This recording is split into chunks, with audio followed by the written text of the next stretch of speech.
Have you ever been ghosted and felt like it was your fault? Or maybe you found yourself pulling away from someone amazing because they're getting too close and it felt terrifying? These patterns don't just happen randomly, they're rooted in your attachment style. And here's the good news: you can break free. Today, we're diving deep into how healing your attachment wounds can transform your love life. No more chasing, running, or sabotaging connections. Imagine feeling safe, secure, and loved because it starts with you. So tell me, what's your attachment style? And how has it shown up in your relationships? Let me know in the comments below. Attachment styles, whether anxious, avoidant, or a mix, shape how we experience love. They influence how we connect, communicate, and respond to intimacy. Also, who we are connected or drawn to. Anxious attachment often leaves us craving reassurance, while an avoidant attachment makes a retreat when someone gets too close. And if you ever felt stuck between these two extremes, you might be an anxious avoidant. Combination of the two. Here's the kicker: these patterns aren't permanent. They stem from unmet needs in childhood or painful past experiences, but they do not define who you are and what you deserve. Today, I'll share how identifying and healing your attachment wounds can completely shift your external experience in love. From feeling ghosted or abandoned to attracting deeper, secure, and fulfilling connections.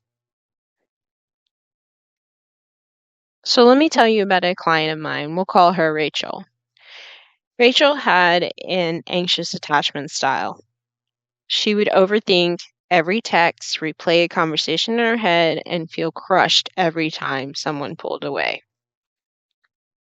One day, after the guy she really, really liked ghosted her, she reached out to me. She wanted to know, what's wrong with me? Why do I keep attracting people who don't choose me? So we dug deep, and it became clear that Rachel's need for reassurance came from her childhood, where she often felt invisible to her parents. She was chasing validation externally because she hadn't yet learned how to give it to herself. Over time, Rachel began working on her attachment wounds. She practiced self-soothing, rewired her beliefs around love, and started showing up as someone who knew her worth. And guess what? The moment she stopped chasing unavailable partners, they stopped showing up in her life. Instead, she started attracting emotionally mature and secure people. It wasn't magic. It was the result of doing the inner work. We don't have to be here forever. We do not have to diagnose. We don't have to dig deep into this eternal healing. No, no, no, no, no. But we do have to become aware of what's unconscious, make it visible, and change, because at the end of the day, I'm going to say it till the day I die: love is a mirror. It's written in Corinthians as such. It's read in every single marriage ceremony that reads from Corinthians. It reminds you that it's a mirror. And so it begins with you so that you can receive what you're being. So how can you begin healing your attachment style? Let's break it down. As I said, awareness is the first step. Identify your attachment style. Are you anxious, avoidant, or a combination of the two? Or secure? These are the four. Think about how you typically respond to conflict, intimacy, or rejection. Self awareness is the foundation for all change. Second, reparent yourself. Ask yourself, what did I need as a child that I didn't get? Was it consistency, emotional safety, or love without conditions? Start giving that to yourself. If you've never received validation, try affirmations like, I am enough, just as I am. If you fear abandonment, remind yourself, I am safe even when I'm alone. Next, practice secure behaviors. Start small. If you're an avoidant, challenge yourself to express your feelings even when it feels uncomfortable. If you're anxious, resist the urge to send that fifth text and instead breathe through the discomfort. Remember, it's the small micro actions that you start to do that change what you would normally do that changes the outcome. This world is a reflection of who you're being, and that's really hard to see. It's one of the hardest concepts to master because we can't see into our own head without a mirror. And so that's what this world is. It's a mirror. And so you start with these behaviors, and then this starts changing your reality. Acting as though you're already secure rewires your brain and nervous system.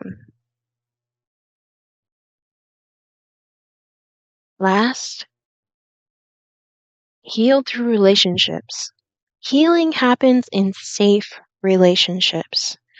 This could mean working with a therapist or building friendships with people who mold secure attachments. Ask an expert like me. You don't have to do this alone. I'm here. Last but not least, rewrite that narrative. Take a moment to reflect. What beliefs about love are holding you back? Maybe you believe love has to be earned or that people will leave you if you're not perfect. These beliefs aren't facts.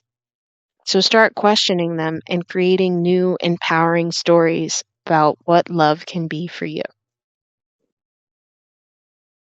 Here's where I want to hear from you. What's one behavior you've noticed in your relationships that you think might be connected to your attachment style? Maybe it's overthinking, shutting down, or always being the one who fixes things? Drop it in the comments. I'd love to help you unpack it. And if this is resonating with you, share it with someone who needs to hear it. Let's start normalizing the conversations about attachment and healing. Because the truth is, when you heal, your relationships shift. The love you want becomes possible because you become the love you've been searching for. If you've ever felt like love is hard or messy, remember this. Healing your attachment wounds is not about fixing something that's broken. Okay, let's start there. You are definitely not broken. This has nothing to do with that. It's about becoming aware of what you've been doing, becoming aware of the patterns that are attracting these things into your life or that's deciding your fate for you. Because until you make the unconscious visible, these patterns run your life. So it's really about uncovering that part of you that has always been whole. When you heal, you stop settling for breadcrumbs. You stop chasing people who can meet you, who can't meet you where you are. And you start attracting love that feels secure, safe, deeply fulfilling.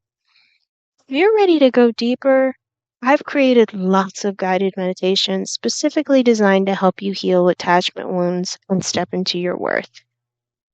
You can find the links in the description below. Let's take this journey together because you are worthy of the love you desire. Thanks for watching.